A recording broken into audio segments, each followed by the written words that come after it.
আমরা rule number 1-এ যেটা আলোচনা করতে চাই তোমাদের সাথে সেটা হচ্ছে কোনো একটা কম্পারেটিভ সেন্টেন্সে যদি দেন এনি আদার থাকে অথবা যদি দেন অল আদার থাকে তাহলে সেটাকে আমরা কিভাবে সুপারলেটিভ করতে পারি।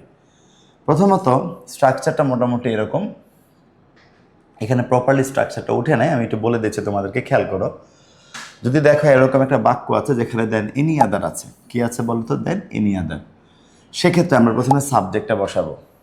সাবজেক্ট বসালাম, যেমন একটা সেন্টেন্স লেখা আছে iron is more useful than any other metal.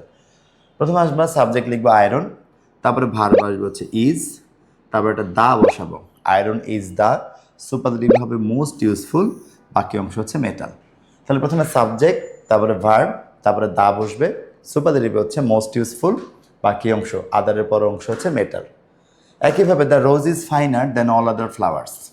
খুব খেয়াল করে দেখো, প্রথমে আমরা সাবজেক্ট লিখবো দ্য রোজ, ভার্ব হচ্ছে ইজ, তারপর একটা দা আসবে, সুপারলেটিভে দা বসে, তারপর হচ্ছে finest, rose is the finest, তারপরে একটা অফল লিখতে হবে, সবশেষ হচ্ছে ফ্লাওয়ার্স।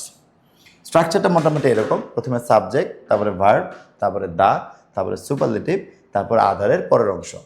এখন মনে প্রশ্ন আসতে পারে যে এইখানে অফলটা কেন লেখা হলো, আগের সেন্টেন্সে তো আমরা অফল লিখি নাই।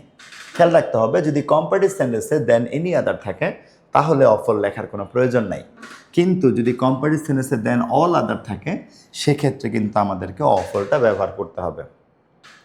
আশা করি স্ট্রাকচারটা বুঝতে পেরেছো। দেন এনি আদার বা অল আদার থাকলে প্রথমে সাবজেক্ট, তারপরে ভার্ব, তারপরে দা, তারপরে সুপারলেটিভ, তারপরে আদারের পরের অংশ।